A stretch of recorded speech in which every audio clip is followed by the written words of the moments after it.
à tous et bienvenue dans votre émission Le Pont des Arts, une émission consacrée aux œuvres d'art comme la peinture et la sculpture. Aujourd'hui, j'ai le plaisir de recevoir sur ce plateau Igor Bittmann, peintre et photographe. Avec nous également Aude de Queiroz, critique d'art. Elle est aussi essayiste et graveur. Ensemble, nous allons parler de la création picturale d'Igor Bittmann. Je rappelle que cet artiste peintre expose en ce moment à la galerie Francis Parlier à Paris. Son exposition se déroule du 13 au 24 octobre.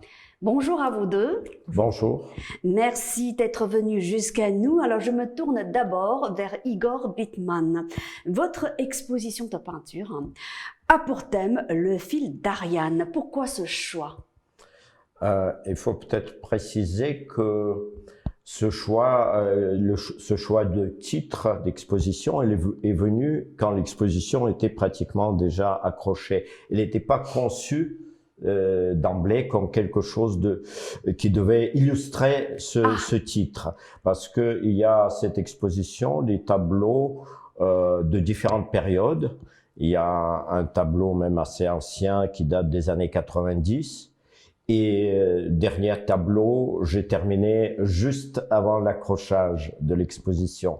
Voilà, c'est pour moi ce titre pourrait être même avec une point d'interrogation. Et c'est Aude qui a trouvé ce titre, et peut-être même elle parlera mieux que moi. Est-ce qu'il y a vraiment un suivi dans ce travail? Oui, je suis l'œuvre de Igor Bittmann depuis une trentaine d'années. La première fois que j'ai vu ces tableaux, c'était donc il y a assez longtemps. Et effectivement, quand on aime une œuvre, on la suit, on regarde d'une exposition à l'autre. Et quand on se posait la question de donner un titre à cette exposition, j'ai pensé au fil d'Ariane tout simplement parce que d'abord, il y avait un tableau qui représentait Ariane, et qui est dans cette exposition, et que c'est un personnage très significatif qui est la femme amoureuse de Thésée qui va lui permettre de combattre le Minotaure, qui est un monstre qui est dans l'obscurité d'une caverne labyrinthique, et elle tiendra le fil, qui lui tiendra aussi, et qui lui permettra de ne pas se perdre. Mais aussi, ça veut dire que quand on affronte le Minotaure, le monstre, qui est pour un artiste, c'est cette vie intérieure qui est en nous, qu'on ne comprend pas et qu'il faut exprimer sans se perdre, en trouvant son chemin. Enfin, c'est un peu la caverne intérieure. Et quand on peint, on ne sait pas toujours ce que l'on peint, mais tout a du sens, tout est relié. Et le fil d'Ariane, c'est aussi l'idée que dans une œuvre d'un artiste inspiré, puisque c'est le cas d'Igor Bittmann, tous les artistes ne fonctionnent pas à l'inspiration. C'est une catégorie d'artistes particuliers. Les familles artistiques sont très diverses. Bien sûr. Et vous avez celles des peintres qui sont inspirés. Mais les peintres inspirés ne savent pas tout à fait ce que veut dire toutes ces images qui sont en eux et qu'ils expriment. Et parfois, il faut des années en regardant en arrière pour trouver un fil du sens. Et évidemment, dans cette exposition, il y a deux thèmes qui ont été rassemblés, qui est le thème de la femme. Et la femme, c'est un peu une image de l'âme, parce que les peintres inspirés sont des peintres de l'âme. Vous connaissez ça en Chine. Et l'image de la femme a toujours été, dans la littérature occidentale, une image de la femme. Et la deuxième série de tableaux qu'on trouve dans cette exposition, c'est les paysages. Et il y a un écho entre ces paysages, qui sont des images de l'âme également, et la femme. Voilà, c'était un peu comme ça qu'on a trouvé ce titre, un peu comme un fil d'Ariane, justement, pour faire le tour de l'exposition. Ouais.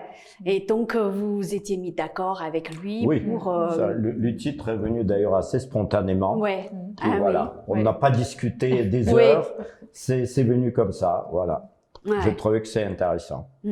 Alors, est-ce que vous pouvez nous présenter vos nouvelles œuvres qui sont exposées à la galerie Francis Parlier? Qu'est-ce qui les caractérise alors? Qu'est-ce qui les caractérise? C'est peut-être pas spécialement à moi de le dire. Moi, ce que je peux vous dire, c'est que ce sont des pastels à l'huile et les encaustiques. Techniquement, c'est un point important pour moi. Ouais.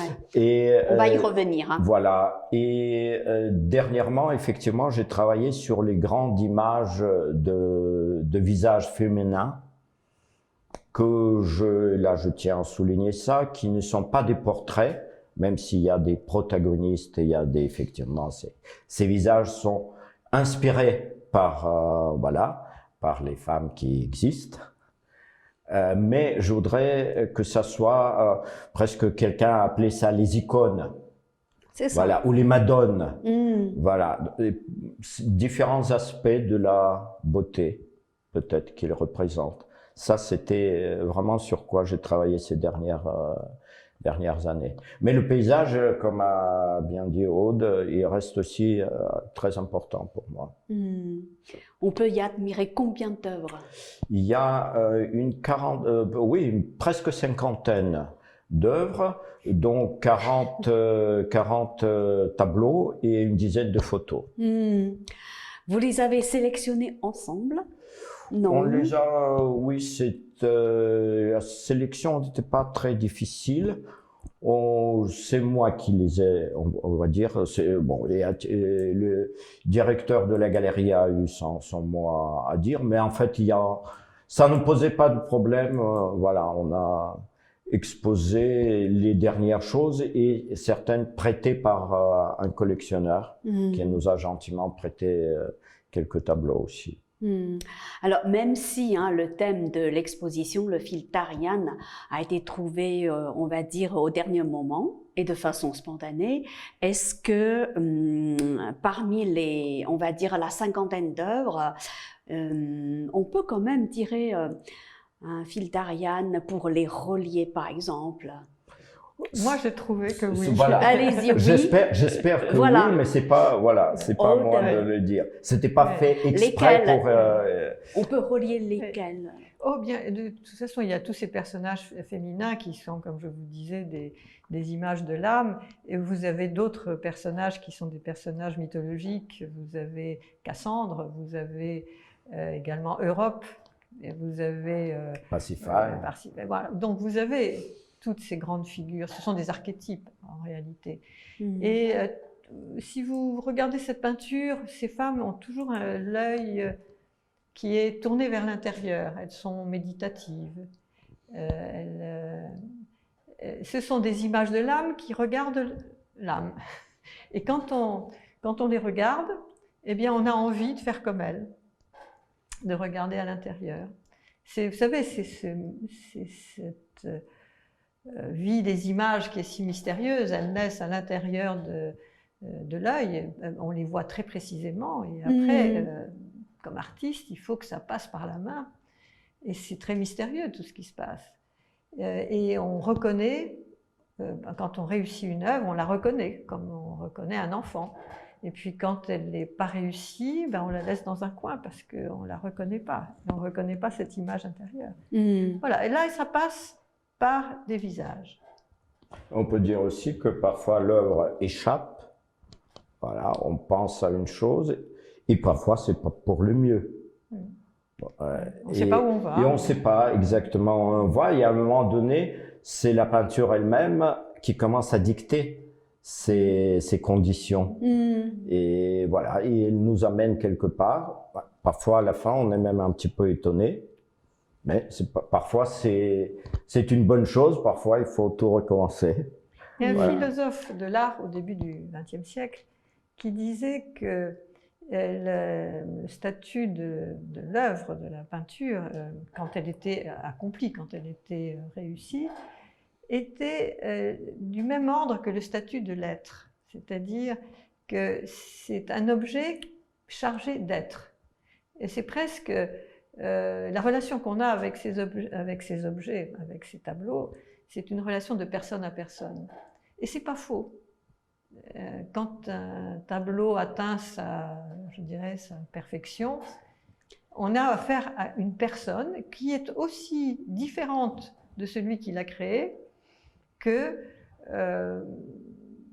comme quand on fait un enfant, cet enfant, il est différent de vous, même si c'est vous qui l'avez créé. Ça veut dire que... Il vous étonne. Voilà, ça veut dire que la personne qui contemple, on va dire, l'œuvre, a l'impression de pouvoir dialoguer avec l'œuvre. Il se passe quelque chose sans doute de ce genre, ce qui est très différent quand le tableau se trouve chez vous en permanence. C'est pas du tout comme le voir une fois ou deux fois dans un musée, n'est-ce pas? Il faut vivre avec. Et parfois ça réussit et ça devient même quelque chose indispensable. Et parfois la cohabitation peut être très difficile. Et voilà. Et parfois on se sépare d'un tableau. Et parfois il faut s'en séparer, oui. Mais c'était un peu ce qui animait les collectionneurs. Je dirais traditionnels, ceux d'avant si on peut dire, parce que c'était pas la spéculation sur l'œuvre, c'était ce choix d'un ami presque. Oui, de vivre. Voilà. Et d'ailleurs, c'est comme ça que beaucoup de collectionneurs étaient fidèles à l'artiste, qu'ils venaient voir souvent ses expositions, et quand ils reconnaissaient quelque chose, enfin, voilà, c'était des relations très différentes de celles qui existent aujourd'hui. En fait, le thème principal de vos œuvres, c'est la beauté. Vous cherchez, on va dire, saisir la beauté qui s'en va. Pour cette raison, vos peintures mettent en évidence la beauté de la forme féminine. Alors, la question qu'on peut vous poser, c'est que comment définissez-vous la beauté ? Oh mon Dieu. Ça, c'est évidemment très vaste question, oui. Je n'oserais pas la définir. Enfin, il y a des... Vous la représentez, donc forcément, vous avez votre vision de la beauté. J'ai quand même, si je peux oser dire cela, je pense que la beauté est préexistante, en quelque sorte. C'est-à-dire que, comme s'il y avait quelque part une formule de la beauté. Est-ce qu'elle est cosmique ou divine? Je n'en sais rien, évidemment.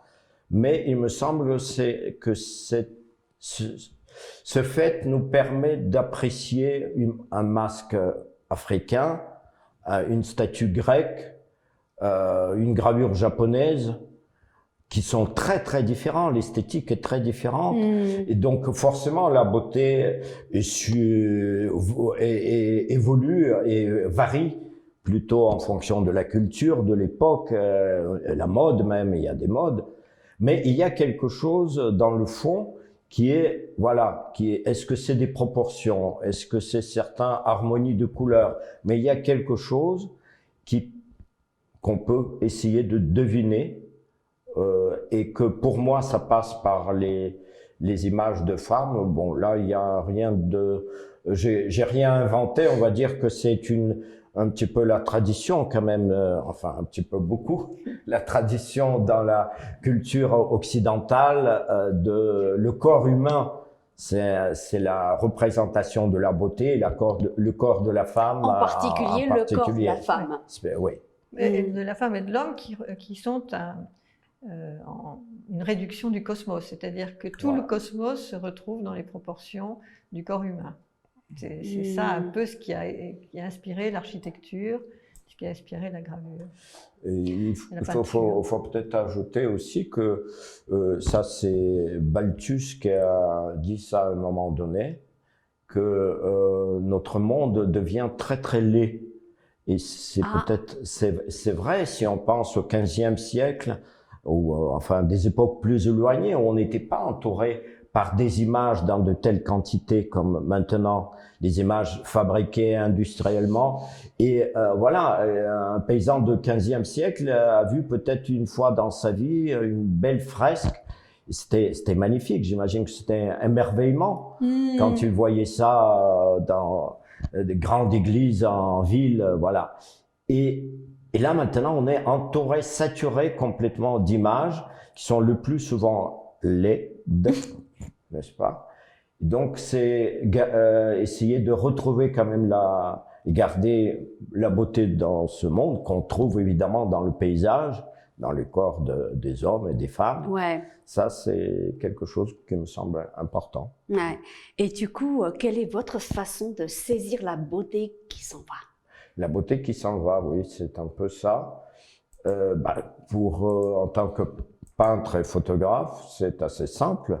C'est la photographie arrête un instant, juste un instant, et la peinture saisit, si on réussit quelque chose, un état de grâce, peut-être de la beauté, c'est-à-dire tout simplement peindre, surtout si par exemple il s'agit d'une image d'une femme, sa beauté est souvent fugace. Et là, la peinture permet de l'arrêter, l'éterniser. La photographie aussi. La photographie, mais la photographie, pas encore de la une même fois, façon. saisit seulement Une seconde de sa vie, qui est, c'est merveilleux de savoir, voilà, cet instant existait. Voilà. Et puis, là, tandis que la peinture donne, comment dire ça? Oui, disons, abolit le temps. Oui, abolit le temps. Et Voilà, c'est la différence extrême entre la photo et la peinture, c'est que l'une abolit le temps et l'autre non. Et l'autre le saisit dans son instant. Ouais. Elle ne l'abolit pas. Ouais. Ouais. Alors, Aude, comment avez-vous fait la connaissance d'Igor Bittmann? En rentrant dans une galerie qui était rue de Seine à l'époque, il y a une trentaine d'années. Donc, dans les années 80. Hein. Voilà, c'est ça. Et donc, qu'est-ce qui vous a... J'ai aimé cette... Vous savez, il ne faut pas se poser de questions. On se sent... on aime pas. Non, c'est pas ça. On se sent en relation. Il y a ce lien qui se crée entre une peinture et vous. C'est très personnel. Hein. Tout le monde n'est pas ému. Vous pouvez avoir d'excellents peintres envers lesquels vous n'êtes pas ému. Et là, c'est une émotion quand même qui a eu lieu et qui s'est renouvelée à chaque exposition. Parce qu'évidemment, quand vous découvrez un trésor, eh ben vous continuez à vous y intéresser. Ça se passe dans le temps, tout ça. Et c'est une aventure assez passionnante de découvrir une œuvre et puis de la suivre une vie entière. Ouais. Donc, vous avez fait sa connaissance il y a une trentaine d'années. Hein, et vous le suivez, on va dire, au fil des ans, n'est-ce pas? Est-ce que vous pensez que son style a beaucoup évolué?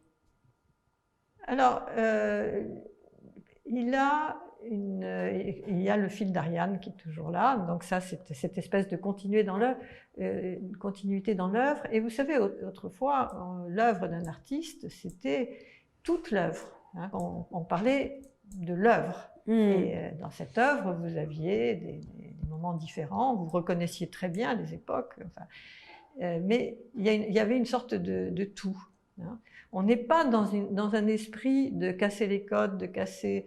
de déconstruire, de faire du nouveau. C'est autre chose. La peinture, c'est peu à peu découvrir un monde et à chaque fois, on fait je pense qu'il y a un artiste, quand c'est un grand créateur, il fait toujours des découvertes nouvelles. Et donc, quand on revoit une deuxième, une troisième, une quatrième exposition, on voit la différence, mais elle est subtile. Ouais. C'est pas un choc, ça fait pas scandale. C'est comme nous changeons, comme les êtres changent. On change. Mais il y a quand même une constante, je pense, qui fait que Igor Bittmann reste et restera Igor Bittmann. Quelle est cette constante? Et surtout, disons qu'on reconnaît tout de suite un artiste. Enfin, un artiste qui a une œuvre, au sens où j'en ai parlé, on reconnaît tout de suite. C'est sa marque de fabrique. Voilà. Et on sait que on peut même dire ça a été peint dans les années parce qu'il y a une relation au temps, mais c'est une relation très différente de la relation normale, c'est-à-dire que elle est un peu comme un enfant devient un adolescent, devient un homme mûr, etc. Voilà, une œuvre de peintre, c'est ça. Si je veux préciser, de mon côté, je ne pense contrairement, il y a des artistes, et c'est pas du tout un jugement critique, qui pensent vraiment à l'œuvre, à son œuvre dans l'art, avec cette œuvre avec un grand O, globalement. Moi, je pense au tableau que je suis en train de faire, que je vais faire. Et puis, si tout ça, finalement, il y a un fil d'Ariane, et tout ça, ça constitue en fin de compte une œuvre, bon, Tant c'est mieux. tant Mais- mieux. Sinon, au moins, j'ai fait peut-être Oui. quelques beaux tableaux, et c'est déjà, si c'est le Oui. cas, c'est bien. Il faut bien dire une chose, c'est que le peintre ne prémédite pas, il ne peut pas. S'il crée vraiment, il ne peut pas décider de ce qu'il va faire totalement. C'est une aventure avec beaucoup de péripéties et on ne sait jamais ce qui va se passer. Jamais. Donc c'est vrai, l'artiste ne pense pas à l'œuvre, mais celui qui regarde, eh bien, il voit une œuvre. Si c'est le cas, bon, tant mieux. Alors, en fait, vos techniques préférées incluent l'huile traditionnelle, le pastel à l'huile et la peinture à l'encaustique à la cire d'abeille. Comment vous passez de l'une à l'autre technique? On va dire qu'effectivement, au début, j'ai travaillé à l'huile, que je n'abandonne pas, mais dernièrement, je travaille assez rarement à l'huile pure, si on peut dire comme ça.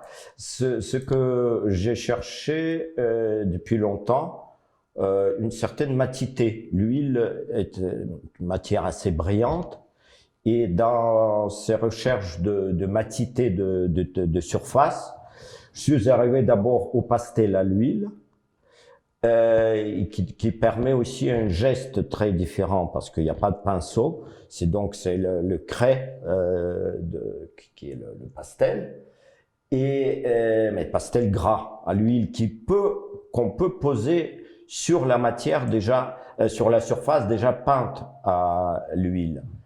Voilà. Et presque par hasard, j'ai découvert que les couleurs encaustiques, c'est-à-dire les couleurs fabriquées avec de la cire, pigment et la cire, existent toujours. Je connaissais que cette technique-là, très très très ancienne, ancestrale, bien plus antérieure peut-être à toutes les autres techniques picturales, que ces couleurs, on peut les acheter tout simplement.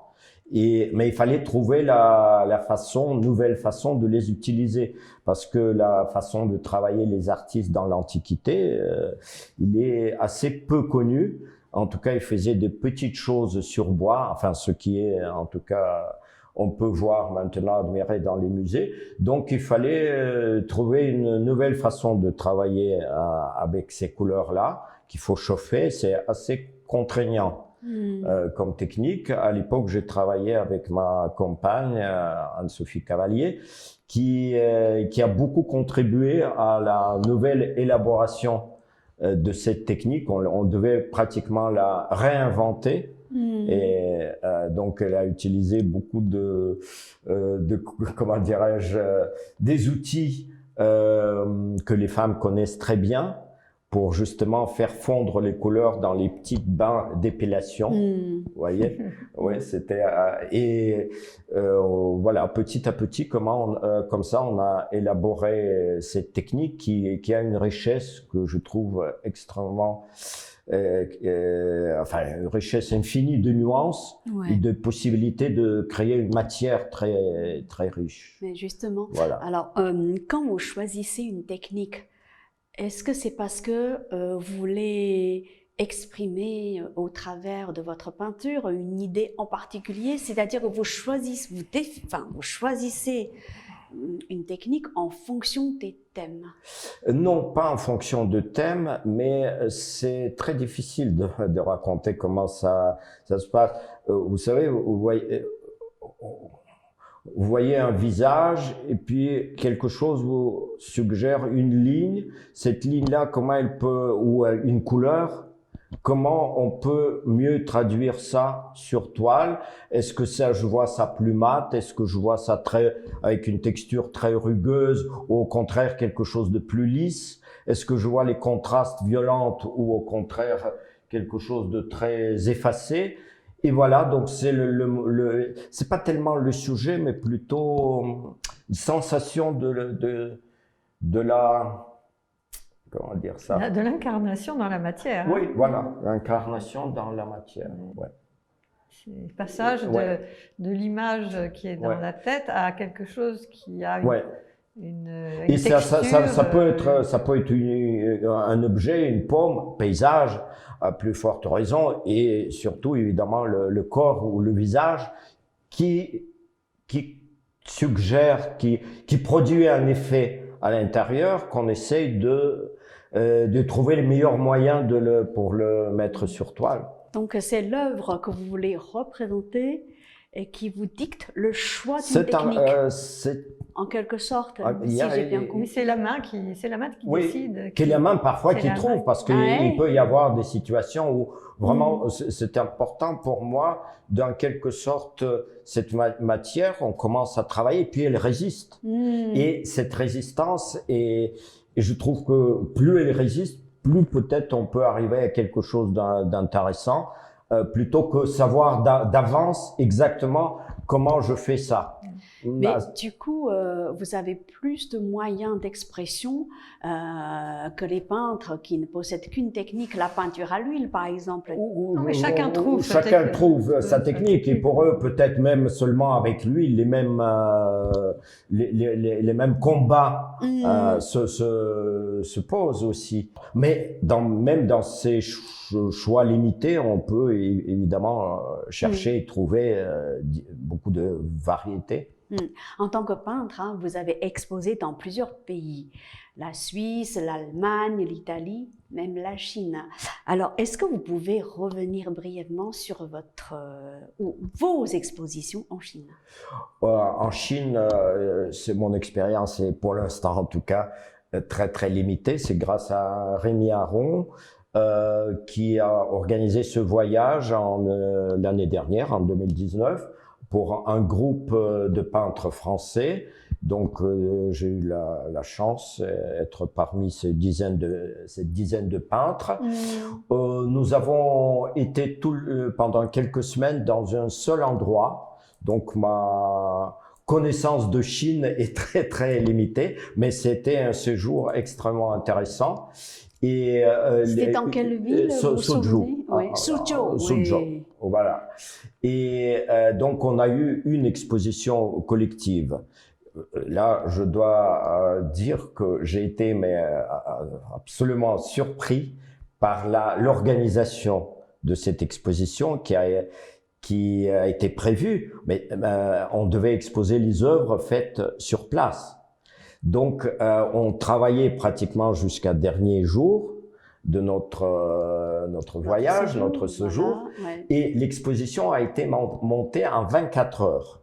C'est une chose absolument inimaginable. C'est ce qu'on appelle la vitesse chinoise. Ah oui, là c'était quelque chose qu'on pouvait même pas, on n'en revenait pas, parce que ça s'est bien passé, non seulement il fallait préparer un lieu de cette exposition, il y avait des œuvres qui n'étaient pas montées sur châssis, donc il fallait faire des châssis, il fallait faire des cadres, il fallait imprimer les cartes postales et des grandes affiches dans la ville qui étaient donc j'ai eu le privilège d'être justement, l'image que j'ai faite a été choisie pour l'affiche de cette exposition.